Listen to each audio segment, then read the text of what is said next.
الحمد لله نحمده ونستعينه ونستغفره ونؤمن به ونتوكل عليه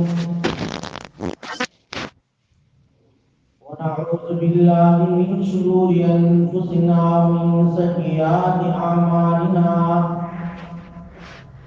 من يهده الله فلا مضل له ومن يضلل فلا هادي له ونشهد أن لا إله إلا الله وحده لا شريك له ونشهد أن سيدنا ومولانا محمدا عبده ورسوله أرسله الله تعالى إلى كافة الناس بشيرا ونذيرا وداعيا إلى الله بإذنه وسراجا منيرا أما بعد فأعوذ بالله من الشيطان الرجيم بسم الله الرحمن الرحيم قل إن كنتم تحبون الله فاتبعوني يحببكم الله ويغفر لكم ذنوبكم والله غفور رحيم. وعن أبي سعيد الخدري رضي الله تعالى عنه قال قال رسول الله صلى الله عليه وسلم من أكل طيبا وعمل في سنة وعمل الناس بوائقه دخل الجنة. قال رجل يا رسول الله صلى الله عليه وسلم إن هذا اليوم لكثير في الناس. قال وسيكون في قرون بعدي أو كما قال النبي صلى الله عليه وسلم. صدق الله مولانا العظيم وصدق رسوله النبي الأمي الكريم ونحن على ذلك من الشاهدين والشاكرين والحمد لله رب العالمين. سلام على خير الأنام وسيدي حبيبي إله العالمين محمد بشير نذير هاشمي مكرم عطوف رؤوف من يسمى بأحمد. اللهم صل على سيدنا محمد وسلم.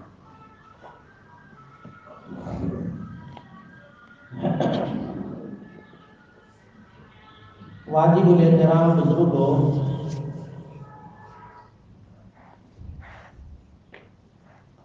اللہ جل شانہ امن والوں نے مجھے آپ کو زندگی کی ایک بہت بہترین نعمت عطا فرمائی ہے، اور یہ بہترین نعمت کی قدر یہ ہے کہ اس زندگی کو ہم سب سے بہترین دنیا میں جو آدمی ہے، شخصیت ہے، نبی کریم صلی اللہ علیہ وسلم کے طریقے کے مطابق گزارنا ہے۔ آپ علیہ الصلوۃ والسلام کا طریقہ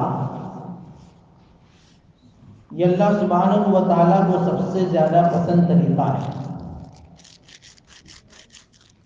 اور جو آدمی اپنی زندگی کو نبی کی زندگی کے مطابق بنائے گا، اللہ تبارک و تعالیٰ کو پسند آ جائے گا۔ اس کی مثال ایسی ہے جیسے کہ شادی کے موقع پر دلہن اپنے آپ کو جہیز زیورات سے آراستہ کرتی ہے، اور وہ یہ سمجھتی ہے کہ جس عضو کے اوپر میں اپنا زیور پہن لوں وہ عضو خوبصورت بن جاتا ہے۔ اگر میں انگلیوں میں انگوٹھی ڈال لوں انگلیاں خوبصورت ہو گئی، میں کلائیوں میں جو ہے چڑیا ڈال لوں کلائیاں خوبصورت ہو گئی، میں گلے میں ہار ڈال لوں گلا خوبصورت ہو گیا، آنکھوں میں سرما ڈالوں آنکھیں خوبصورت ہو گئی۔ ٹھیک اسی طریقے پر ہم جو ہے ہمارے تمام اعضاء کو سرکار دو عالم صلی اللہ علیہ وسلم کی سنت کے مطابق اور سنت سے جو ہے وہ آراستہ کر لے تو ہم اور ہمارے تمام اعضاء اللہ تبارک و تعالیٰ کو پسند آ جائیں. کیونکہ عورت یہی چاہتی ہے کہ میں جو ہے یہ خوبصورت اپنے آپ کو اس لیے بنا رہی ہوں کہ شوہر کو پسند آ جاؤں. ہمیں سنتوں سے آراستہ اور اپنے اعضاء کو اپنی زندگی کو اسی لیے آراستہ کرنا ہے کہ اللہ کو پسند آ جائے. کیونکہ اللہ تبارک و تعالیٰ نے قرآن میں بیتوں کے اعلان کر دیا کہ اگر تم اللہ تبارک و تعالیٰ سے محبت کرتے ہو، اے نبی کریم صلی اللہ علیہ وسلم آپ فرما دیجئے کہ ان کنتم تحبون اللہ، اگر تم اللہ سے محبت کرتے ہو تو فاتبعونی، تم میری اتباع کرو، تم میرے نقش قدم پر چلو تو یحببکم اللہ، اللہ تبارک و تعالیٰ تم کو پسند آ جائے، اللہ کے تم محبوب بن جاؤ گے. اور یہی راز کا صحابہ کرام رضوان اللہ علیہم اجمعین جو اللہ کو پسند آئے ہیں اور رضی اللہ عنہم و رضوا عنہ کا جو خطاب ان کو ملا ہے، یہ اسی کا راز ہے کہ صحابہ نے اللہ کے نبی صلی اللہ علیہ وسلم کی برابر اتباع کر لی، مکمل پیروی کر لی. آپ کے اقوال کو اپنے اقوال بنا لیے، آپ کے احوال کو اپنے احوال بنا لیے، آپ کی صورت کو اپنی صورت بنا لی، آپ کی سیرت کو اپنی سیرت بنا لی. اللہ کو پسند آ گئے اور ایسے پسند آئے کہ قرآن میں اعلان کر دیا کہ رضی اللہ عنہم ورضوا عنہ، اللہ کو پسند، اللہ ان کو پسند، وہ اللہ کو پسند. تو یہ حکم صرف صحابہ کے لیے نہیں ہے، ہمارے لیے ہے، رہتی دنیا تک آنے والے مومنوں کے لیے ہے. جو بھی آدمی اللہ کے نبی صلی اللہ علیہ وسلم کی صورت کو سیرت کو اپنائے گا اللہ کو پسند آ جائے گا. سیدنا صدیق اکبر رضی اللہ تعالیٰ عنہ نے آپ علیہ الصلوۃ والسلام کی سیرت اور صورت کو اتنا اپنایا کہ آپ کی شکل اور صورت ابو بکر صدیق رضی اللہ تعالیٰ عنہ نے نبی جیسی بنا دی. کوئی شناخت نہیں کر سکتا تھا، پہچان نہیں سکتا تھا.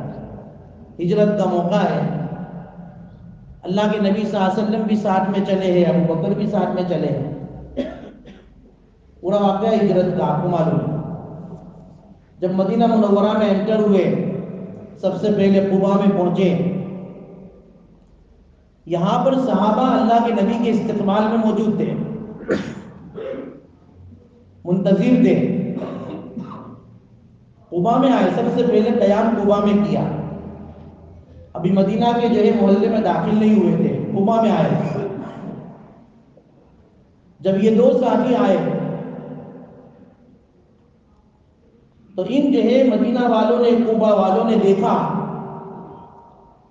کہ بھئی دو آدمی آ رہے ہیں، دونوں کے لباس بھی ایک، دونوں کی رفتار بھی ایک، چلنے کا طریقہ بھی ایک، ان کا حال اور قال دونوں برابر.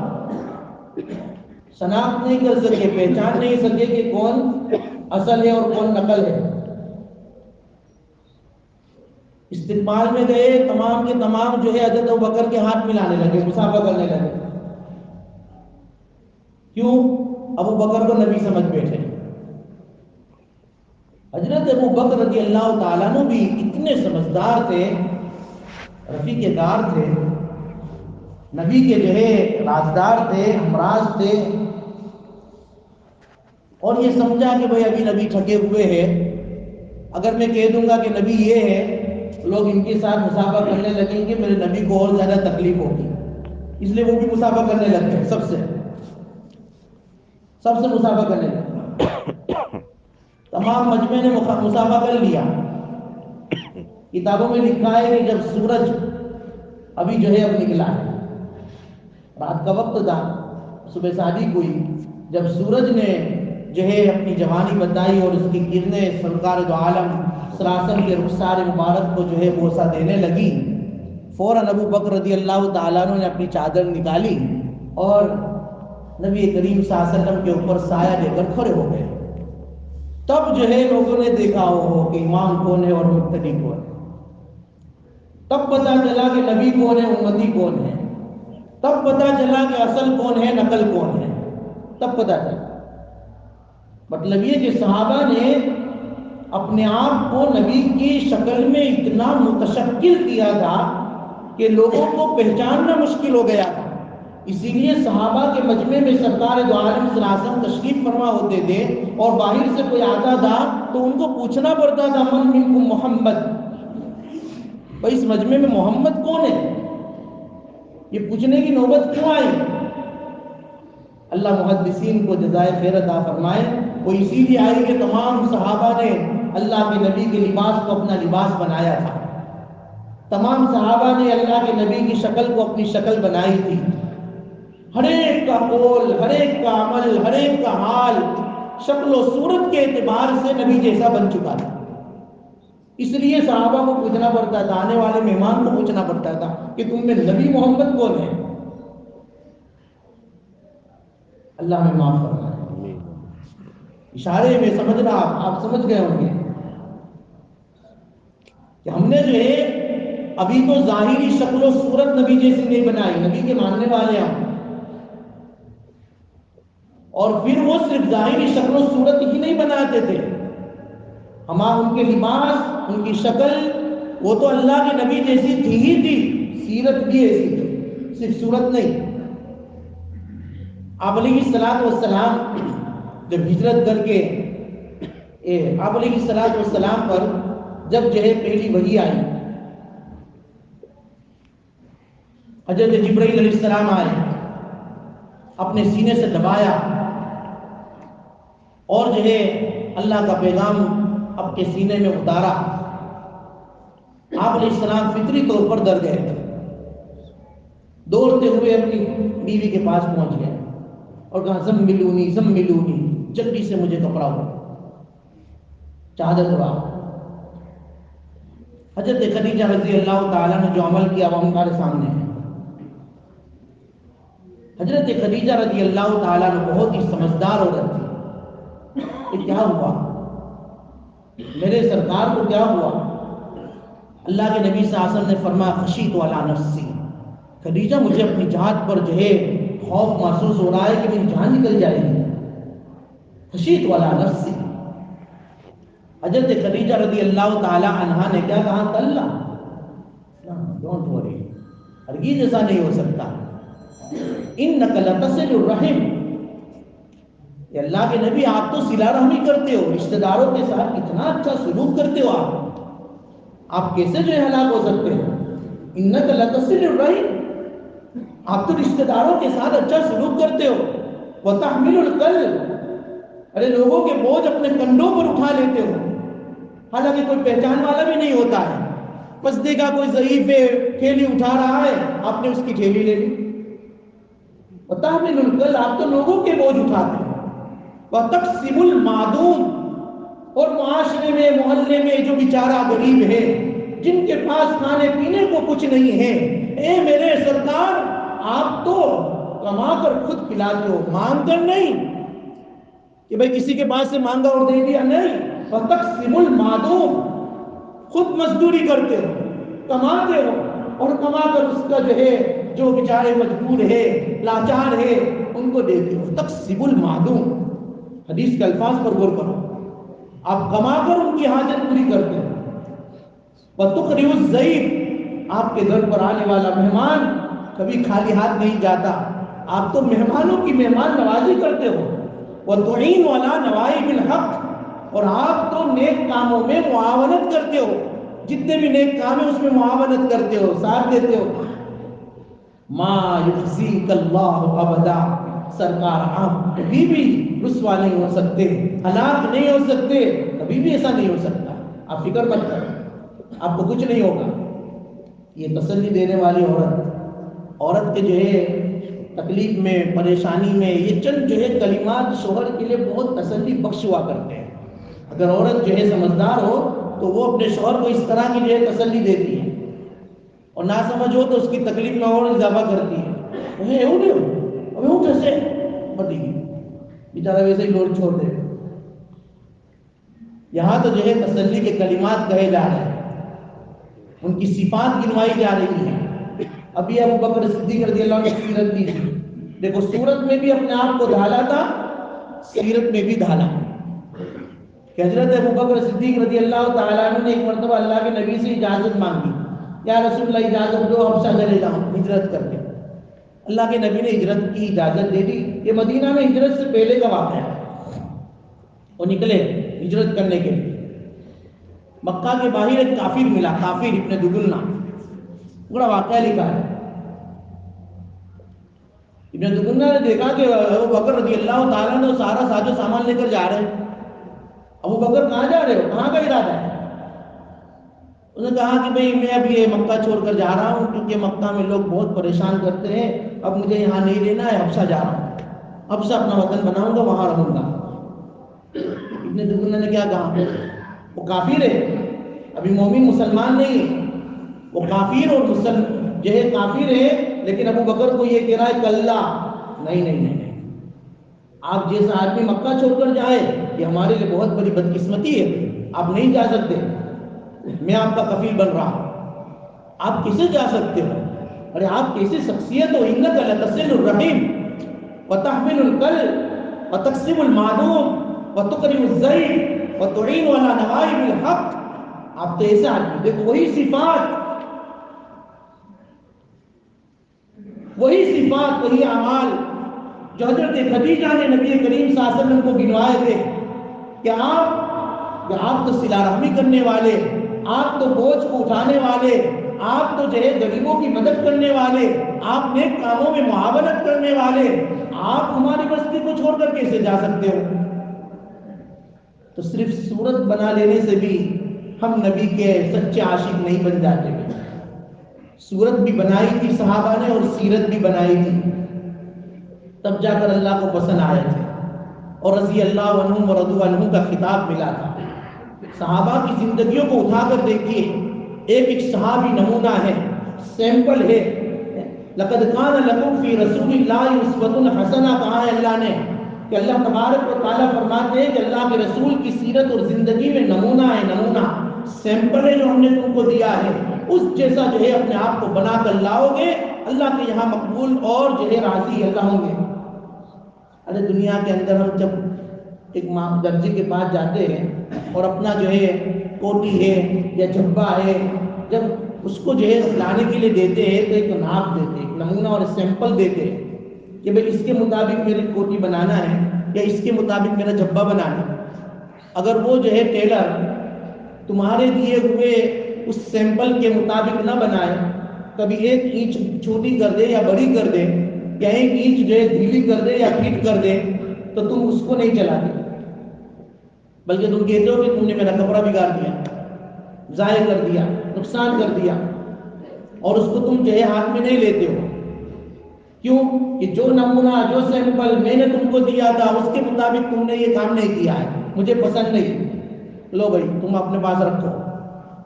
ٹھیک اسی طریقے پر بھائی اللہ تبارک و تعالیٰ نے نبی کی سیرت اور صورت سیمپل اور نمونے کے طور پر مجھے آپ کو دی ہے۔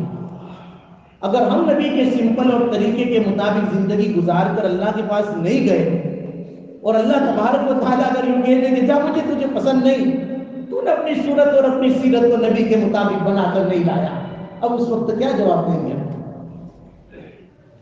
ہمارے پاس کیا ادھر ہوگا؟ چلو بتاؤ۔ ہاں، اللہ کے نبی صلی اللہ علیہ وسلم کی سیرت اور صورت کو اپنانے کی ضرورت ہے۔ حالات بہت سنگین ہیں، غیروں نے تو جو ہے بہت دل دکھائے ہیں اللہ کے نبی کا، ہم بھی دکھا رہے ہیں۔ ایک بزرگ تھے جو روزانہ 1,00,000 مرتبہ درود شریف پڑھتے ہیں۔ کتنی مرتبہ؟ 1,00,000 مرتبہ۔ اب یہ چیزیں ایسی ہے کہ بعض مرتبہ تو ہمارے ذہن میں بھی نہیں گھستی کہ یار 1,00,000 تو اور ہم سے 100 مرتبہ نہیں ہوتا۔ 1,00,000 مرتبہ درود پڑھتے تھے، اللہ کے نبی کی زیارت ہوئی ان کو۔ آپ صلی اللہ علیہ وسلم کی زیارت ہوئی، اللہ کے نبی صلی اللہ علیہ وسلم سامنے دیکھا تو ان کا سینہ کھلا ہوا تھا اور سینے کے اوپر زخم ہے، زخم۔ ان بزرگ نے پوچھا یا رسول اللہ صلی اللہ علیہ وسلم یہ سینے پر زخم کیسے؟ اللہ کے نبی صلی اللہ علیہ وسلم نے فرمایا کہ بھئی امت میرے طریقے کی مخالفت کر کر کے مجھے جو ہے زخم پہنچا رہی ہے، یہ زخم اسی کے جو ہے نظر آ رہے ہیں۔ ہم نبی کے طریقوں کو چھوڑ رہے ہیں، سنتوں سے منہ موڑ رہے ہیں نا، اللہ کے نبی صلی اللہ علیہ وسلم کے سینوں کو تکلیف ہو رہی ہے۔ یہ ہماری بات کر رہا ہوں، تم گیروں کی بات کرتے ہو۔ ہم نے تو اپنوں کو بھی آزمایا ہے، شاعر کہتا ہے کہ تم تو گیروں کی بات کرتے ہو، ہم نے تو اپنوں کو بھی آزمایا ہے۔ لوگ آنٹوں سے بچ نکلتے ہیں، ہم نے تو پھولوں سے زخم کھائے ہیں، ہم نے تو پھولوں سے زخم کھائے ہیں۔ کافر وہ تو تکلیف پہنچا ہی رہے ہیں اپنے اقوال احوال افعال سے، لیکن ہم تو مومن ہیں، ایمان والے ہیں، اللہ کے نبی صلی اللہ علیہ وسلم کے عاشق ہیں اور عشق کے دعوے دار ہیں، اس کے باوجود معاف کرنا نہ ہماری زندگیوں میں سنت، نہ ہمارے بیٹوں کی زندگیوں میں سنت، نہ ہماری بیویوں کی زندگی میں سنت، نہ ہمارے گھروں میں سنت۔ سنتوں کو تو ہم بہت معمولی سمجھتے ہیں اور چھوڑتے اس لیے ہے کہ سنت ہے۔ حضرت شاہ عبد العزیز محدث دہلوی رحمۃ اللہ علیہ نے اپنی کتاب میں بہت سخت الفاظ سے یہ بات لکھی ہے کہ دیکھو سنتوں سے، نوافل سے، آداب مستحبات سے اور ان کے چھوڑنے سے باز آ جاؤ۔ من تہاون بالآداب عوقب بحرمان السنہ، جو آداب اور مستحبات کو چھوڑ دیتا ہے، اس سے روگردانی کرتا ہے، منہ موڑتا ہے، اللہ تبارک و تعالیٰ ان کو سنتوں سے محروم کر دیتے ہیں، اس کی سزا میں سنتوں سے محروم ہو جاتا ہے۔ اور ومن تہاون بالسنہ عوقب بحرمان الفرائض، اور جو سنتوں سے منہ موڑتا ہے، سنتوں سے منہ موڑتا ہے، اللہ فرائض سے محروم کر دیتے ہیں، اس کی سزا یہ ہوتی ہے، فرائض سے محروم ہو جاتا ہے۔ اور ومن تہاون بالفرائض عوقب بحرمان المعرفہ، جو فرائض سے محروم ہو جاتا ہے اور روگردانی کرتا ہے، فرائض کا اہتمام نہیں کرتا، وہ معرفت سے محروم ہو جاتا ہے، رفتہ رفتہ ایمان بھی چلا جاتا ہے۔ اللہ حفاظت کرے۔ بہت ضروری ہے کہ اپنی زندگی کو سنت کے مطابق بنائیں۔ حضرت زین الدین ابن رجب رحمۃ اللہ علیہ نے اپنی کتاب ایک لکھی احوال القیامہ، اس میں ایک واقعہ لکھا ہے کہ ایک آدمی کی ملاقات ہوئی جو کفن چور تھا، کفن چور، لیکن بعد میں اس نے جو ہے چوری، اس کفن چوری سے توبہ کر لی تھی۔ حضرت نے اس کو پوچھا کہ بھئی تو کفن چورتا تھا مسلمانوں کا، یہ بتاؤ کہ اس وقت مسلمانوں کی حالت کیا ہوتی تھی اور ان کے چہرے کی کیا کیفیت ہوتی تھی؟ تو اس کفن چور نے بتایا کہ حضرت میں نے بہت سارے کفن چرائے ہیں، لیکن اکثر و بیشتر مسلمانوں کے چہرے قبلے سے پھرے ہوئے ہوتے تھے، قبلے سے پھرے ہوئے ہوتے تھے۔ ہم تو دفن کرتے ہیں تو بھائی اہتمام کرتے ہیں قبلے کی طرف منہ کرنے کا، اس نے دیکھا کہ قبلے کی طرف سے منہ پھرے ہوئے ہیں، میں نے یہ دیکھا۔ حضرت زین الدین ابن رجب رحمۃ اللہ علیہ اس زمانے کے بہت بڑے امام اوزاعی رحمۃ اللہ علیہ تھے، ان کے پاس گئے اور ان سے جا کر یہ پوچھا کہ حضرت اس طرح ایک آدمی سے میری ملاقات ہوئی اور اس کو میں نے اس طرح پوچھا، اس نے یہ جواب دیا کہ اکثر و بیشتر جو ہے مسلمانوں کے چہرے قبلے سے پھرے ہوئے ہیں۔ حضرت امام اوزاعی رحمۃ اللہ علیہ نے 3 مرتبہ انا للہ و انا الیہ راجعون پڑھا اور پھر فرمایا کہ دیکھو یہ قبلے سے چہرے کا پھر جانا یہ اس بات کی علامت ہے کہ یہ لوگ زندگی میں اپنی نبی کی سنتوں سے منہ پھیرتے ہوں، اپنے نبی کی سنتوں سے منہ پھیرتے ہوں گے، اللہ تعالیٰ نے ان کو قبر میں قبلے سے منہ پھیر کہ یہ ایسا نہ ہو کہ اللہ تبارک و تعالیٰ قیامت کے دن ہم سے منہ پھیر دے۔ جو نبی کی سنتوں کو چھوڑتا ہے باقی دل کو دکھاتا ہے۔ ایک شاعر تھا، اس نے ایک اشعار لکھے فارسی میں، ایک بزرگ کو بہت پسند آئے، ایران کے تھے۔ اس بزرگ نے سوچا کہ بھئی اتنے اچھے اشعار لکھے ہیں نبی کی شان میں، اس کی ملاقات کرنی چاہیے۔ ایک مرتبہ ملاقات کے لیے گئے، پوچھتے پوچھتے تو وہ جو شاعر صاحب تھے وہ حجام کی دکان پر بیٹھے ہوئے اور جو ہے داڑھی کٹوا رہے تھے، کٹوا نہیں رہے تھے، منڈوا رہے تھے، بالکل منڈوا رہے تھے۔ انہوں نے بزرگ نے دیکھا، کتنا تصور کر کے آئے تھے، دیکھا تو وہ تو داڑھی منڈوا رہے ہیں۔ تو بزرگ نے کہا کہ ریشمی تراشی، اب داڑھی منڈوا رہے ہو؟ تو انہوں نے شاعر تھے نا، شاعر نے کہا کہ جی ریشمی تراشم بلے دلے کسیرا نامی تراشم، بھائی صرف داڑھی ہی تو کٹوا رہا ہوں، منڈوا رہا ہوں، کسی کا دل تھوڑی دکھا رہا ہوں، کسی کا دل تھوڑی دکھا رہا ہوں۔ فوراً بزرگ نے کہا بلے دلے رسول اللہ صلی اللہ علیہ وسلم میں خراشی، تو کسی کا دل نہیں دکھا رہا ہے، لیکن میرے آقا سرکار دو عالم صلی اللہ علیہ وسلم کے دل کو تکلیف پہنچا رہا ہے۔ وہ اتنے جذبے سے انہوں نے کہا تھا، اس کیفیت سے انہوں نے کہا کہ اس کے اوپر، اس شاعر کے اوپر ایک اثر ہوا، اس کی کیفیت پر اس کو اثر ہوا، اور فوراً جو ہے اپنے اس عمل سے توبہ کی، اور فوراً جو ہے اس بزرگ سے کہا کہ جزاک اللہ خیرم باز کر دی، کہ جزاک اللہ کے چشمم باز کر دی، مرابا جان جا ہم راز کر دی۔ اللہ تبارک و تعالیٰ تمہیں جزائے خیر دے، اللہ تمہیں جزائے خیر دے کہ تم نے مجھے اپنی جان جہاں یعنی نبی کریم صلی اللہ علیہ وسلم کی اس کے محبت سے ہمراز کر دیا۔ فوراً جو ہے توبہ کر لیا، فوراً توبہ کر لیا۔ اس لیے بزرگوں، حالات سنگین ہیں، چل رہے ہیں پوری دنیا کے اندر، یہ خبریں ہیں ہم جو سن رہے ہیں کہ نبی کریم صلی اللہ علیہ وسلم کی شان میں، عائشہ کی شان میں جو گستاخیاں ہو رہی ہے، اللہ کے نبی صلی اللہ علیہ وسلم کے دل کو بڑی تکلیف ہو رہی ہوگی، لیکن اس سے کہیں زیادہ ہمارے اعمال سے تکلیف ہو رہی ہے۔ وہ تو غیر ہے، لیکن ہم نے تو، اور واقعی ہمیں نبی کی محبت ہے، اور اس میڈیا سے اور جو ہے ان تمام اخبارات سے اور خبروں سے اور ہر ایک کی جو ہے جتنے بھی واٹس ایپ کے ذریعے، فیس بک کے ذریعے یا جتنی بھی جو ہے سوشل میڈیا کے اندر اللہ کے نبی کی شان کے اوپر جو آنچ آئی ہے اور مسلمانوں نے جذبہ ایمان جو بتایا ہے، وہ واقعی قابل مبارکباد ہے، بہت خوشی کی بات ہے۔ لیکن اس سے ہمیں ایک سبق لینا چاہیے کہ اتنی جو ہے گستاخی جب ایک دیر کرتا ہے، ہمارے دل کو تکلیف ہوتی ہے، ہم خود اپنے گریبان میں منہ ڈال کر دیکھیں کہ ہم نے نبی کے دل کو کتنا دکھایا ہے، ہم نے نبی کے دل کو کتنا دکھایا ہے۔ نہ ہم نے نبی کے اقوال پر عمل کیا، نہ ہم نے نبی کے اعمال پر عمل کیا، نہ ہم نبی کے اعمال پر چل رہے ہیں، نبی علیہ السلام کی نصیحتوں پر نہ عمل کر رہے ہیں، وہ اس وہی غفلت والی زندگی گزار رہے ہیں جو پہلے تھی سو کی ہے، جو پہلے تھی سو، کوئی بے دنگی کی چال۔ اس لیے ضروری ہے اپنے اعمال کو جو ہے انقلاب لانے کی، اپنے اعمال کو بدلنے کی۔ اس لیے بزرگوں، اپنے اوقات کی قدر کرو۔ اللہ کے نبی صلی اللہ علیہ وسلم نے فرمایا کہ نعمتان مقبول فیہما کثیر من الناس الصحت والفراغ، دو نعمتیں، یہ بھی نبی کی جو ہے ارشاد ہے کہ دو نعمتوں میں لوگ دھوکے میں پڑے ہوئے، ایک صحت اور ایک فراغت۔ اللہ نے صحت دی ہے، اعمال کے اندر اس کو وصول کرو، اور فراغت اور وقت دیا ہے، اس کو جو ہے اعمال کے ساتھ وصول کرنے کی فکر کرو۔ ہاں، ایسے برباد مت کرو، اوقات کو ضائع مت کرو۔ اور یہ اوقات ضائع کرنے کے روز نئے نئے طریقے ایجاد ہوتے ہیں نا، VPN کی شکل میں بھی ہوتے ہیں، پورا بینڈا وہاں مسجد خالی۔ اللہ کے واسطے اس سے بچو، یہ سب شیطانی چرخے ہیں، اس سے جو ہے ہمارے مال کی بھی بربادی ہے، اوقات کی بھی بربادی ہے۔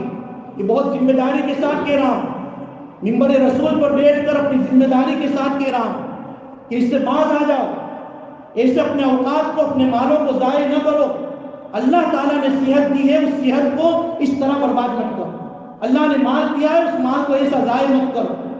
بھائی کھیلنا، تفریح کرنا اس کی ممانعت نہیں ہے، لیکن اس کا اتنا زیادہ اہتمام کرنا، اتنے زیادہ پیسے خرچ کرنا، اتنے زیادہ جو ہے اوقات کو جو ہے لگانا، یہ جو ہے بالکل جائز نہیں ہے، بالکل جائز نہیں۔ اس سے باز آ جاؤ، ورنہ اللہ تبارک و تعالیٰ کا جب غضب آئے گا تو اللہ تعالیٰ جہاں دینا جانتے ہیں وہاں لینا بھی جانتے ہیں۔ اس لیے اس سے باز آ جاؤ، نبی کی سنتوں کو اپنے اندر اپناؤ، اللہ تعالیٰ ہمیں دینے